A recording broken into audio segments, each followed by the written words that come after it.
I never thought something like this could happen to me. I'd heard the stories, the urban legends about the pregnancy virus, how it supposedly targeted women and changed their lives forever. But me? A guy? That was impossible. Until it wasn't. It started like any other Monday. I woke up, groggy and annoyed, rubbing my eyes. But then I felt it. A strange tightness in my chest, a subtle swelling in my hips. I brushed it off, thinking I must be imagining things. But when I looked in the mirror, my reflection seemed off.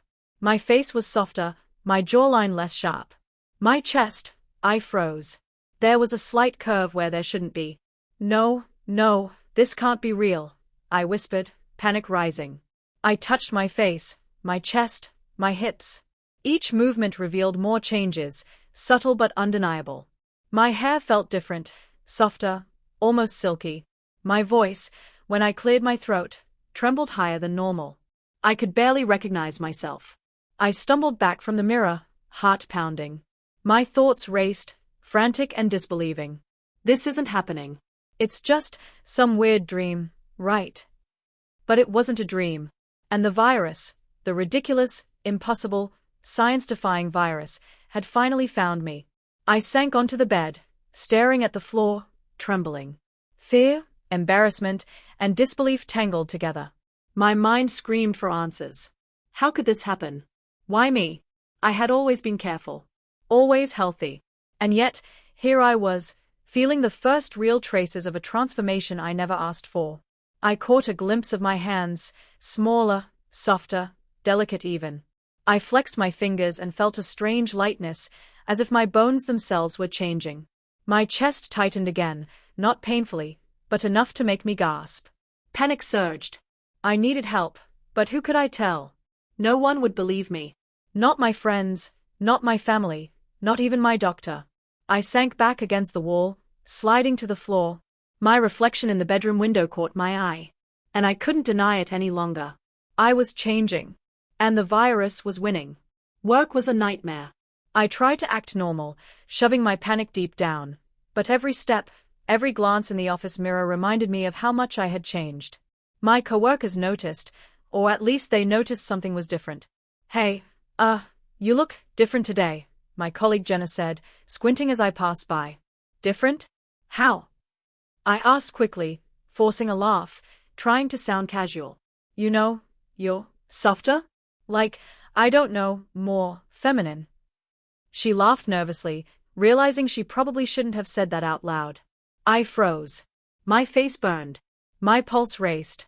I nodded awkwardly, muttering something about a new haircut. But it was no haircut. It was everything. My chest, my hips, my curves, they were becoming impossible to hide. And my voice, my expressions. I could feel them shifting too, betraying me with every syllable. Sitting at my desk, I could feel the stares. Whispered comments, sideways glances.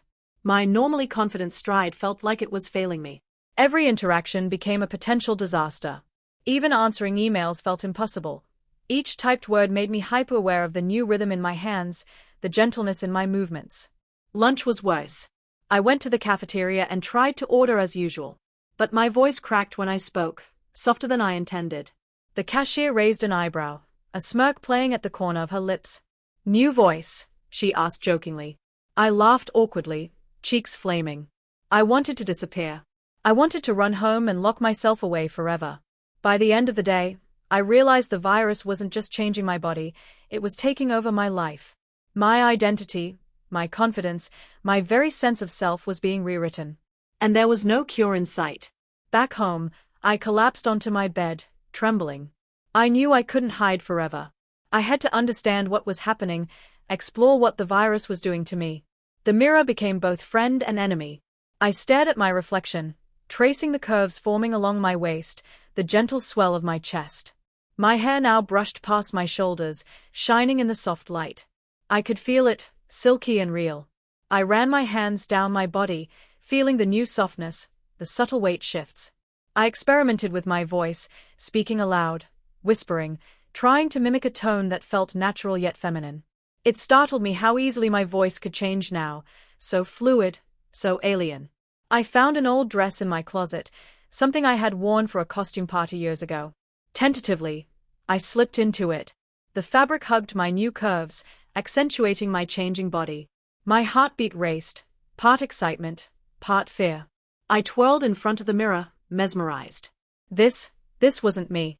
And yet, somehow it was. I touched my lips, my eyes, my neck. Every inch of me was unfamiliar, but I was beginning to see beauty where there had been panic. But every new discovery carried a pang of embarrassment. My fingers brushed my chest, feeling the swell beneath my hands. I jumped back, horrified and yet fascinated. Could I get used to this? I spent hours experimenting. Makeup, hair, clothes, even posture. Each tiny adjustment made the new me feel more real. And terrifyingly enjoyable. The next morning, I woke to another round of changes. My hips had widened slightly, my chest more pronounced.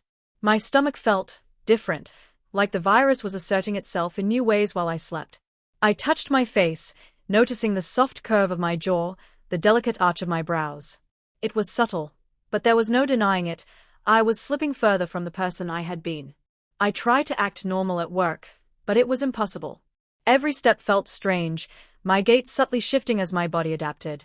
I caught the reflection of my silhouette in the glass doors and froze. My shoulders were narrower now, my waist more tapered. My pants felt tight in all the wrong places, and I had to adjust my shirt repeatedly to cover the curves forming beneath. "Hey, you okay?" my colleague Mark asked, tilting his head as I nearly tripped over the office carpet. "Yeah, just tired," I muttered, praying my voice sounded steady. But it didn't. It had a lilt, a softness I wasn't used to. His brow furrowed slightly, but he didn't press. I slumped into my chair, heart hammering, palms slick with sweat. Every interaction became a minefield. People stared, whispered. Small jokes felt like daggers. "New style," someone would ask. "You look different." And I would smile awkwardly, trying to cover the tremor in my voice. The virus was claiming more than my body, it was rewriting my identity in real time. By lunchtime, I couldn't take it anymore. I left work early, claiming a headache, and drove home in silence. I needed to understand what was happening to me. Alone, I locked my apartment door and approached the full-length mirror. My reflection startled me. My chest had curved more visibly. My shoulders were slimmer, my arms more delicate. My hair brushed my shoulders, soft and silky. I ran my hands down my body, marveling at the softness of my skin and the subtle curve of my waist. I found an old sundress shoved into the back of my closet and hesitated only for a second before slipping it on. The fabric clung to my new body in ways that both terrified and thrilled me. I twirled, the hem swinging around my thighs, and caught sight of my reflection. It was me. But also not me. I experimented with my voice, reading aloud from a book, whispering to myself. Each attempt produced a higher, lighter tone. I laughed nervously, realizing just how much my body was changing.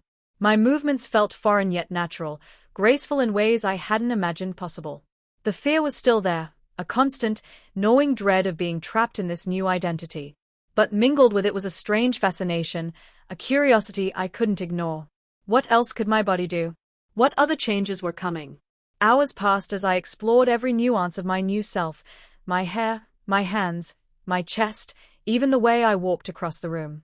The more I experimented, the more I began to accept that this wasn't temporary. The virus wasn't done with me. And yet, I was beginning to find a sliver of enjoyment in the transformation. The following days became a blur of secret experiments and stolen moments. I started keeping a small journal, documenting every change, the softness of my skin, the gentle swell of my chest, the subtle curve of my hips. At first, I was terrified to even touch myself, afraid of what I had become. But gradually, the fear transformed into curiosity. I raided my closet for anything feminine. A blouse here, a skirt there, a pair of heels I hadn't worn in years. Each piece felt alien at first, but when I looked in the mirror, I began to see possibilities rather than restrictions. I learned how to move differently, a sway of the hips, a tilt of the head, a softness in my hands. It was painstaking at first. Walking in heels made me stumble, tripping over my own uncertainty. But I practiced. Over and over, until each movement began to feel natural. One night, I experimented with makeup. I had never been particularly artistic, but there was something hypnotic about the brush against my skin. Foundation, blush, eyeliner. Each layer transformed my face in subtle, captivating ways.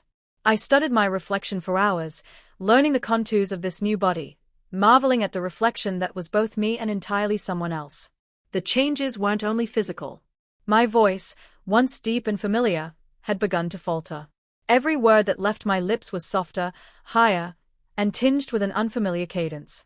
I practiced speaking aloud, mimicking conversations I overheard on the bus or in cafes. Slowly, I began to inhabit this new persona with more confidence, even if it was only behind closed doors. Weekend came, and curiosity pushed me further. I ventured outside, walking down the street in my new feminine clothes.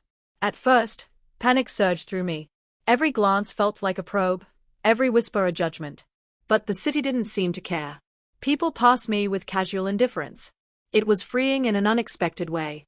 I tried sitting at a cafe, sipping a latte, observing the world as someone else. The subtle reactions of strangers, a smile, a nod, a lingering glance, both terrified and thrilled me. I felt an intoxicating mix of vulnerability and power. The virus had trapped me in a female body, yes, but it had also given me a new perspective, a new lens through which to experience life. As days turned into weeks, I began to experiment further, subtle changes to my wardrobe, trying different hairstyles, adjusting my posture, and practicing conversation in public. I started to enjoy the reactions, the curiosity in others' eyes, the sense of control I could exert over this new persona.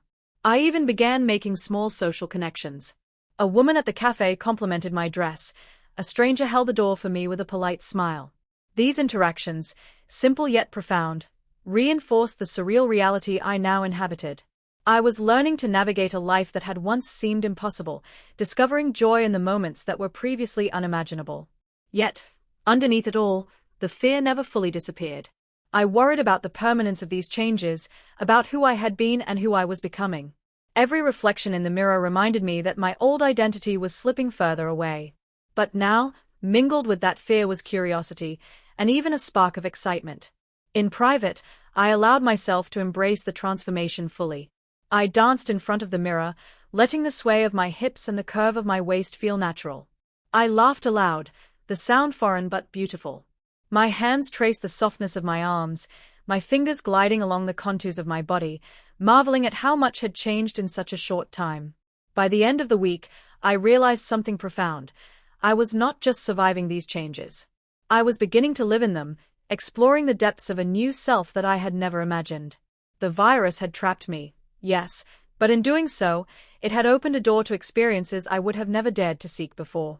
By the next weekend, I had built up enough courage to leave my apartment fully dressed and presentable as a woman. The thrill was intoxicating, but so was the fear. Every step I took down the street felt like walking a tightrope. One wrong move, one slip in posture or voice, and the illusion would shatter. I visited a nearby boutique, carefully selecting a new dress that hugged my waist and flared gently at the hips. The cashier smiled warmly, complimenting me on my choice, and my heart fluttered in a way I hadn't felt in years. Her smile, so casual and accepting, sent a shock through me. Maybe the world wasn't as judgmental as I had feared. Later, I ventured into a crowded cafe. Sitting at a table by the window, I sipped my drink nervously, watching people pass by. Some glanced at me curiously, others not at all. I overheard snippets of conversation, laughter, gossip, small arguments, and it felt surreal to be just another observer, blending into a world I had never truly belonged to before. But my experiment wasn't without tension.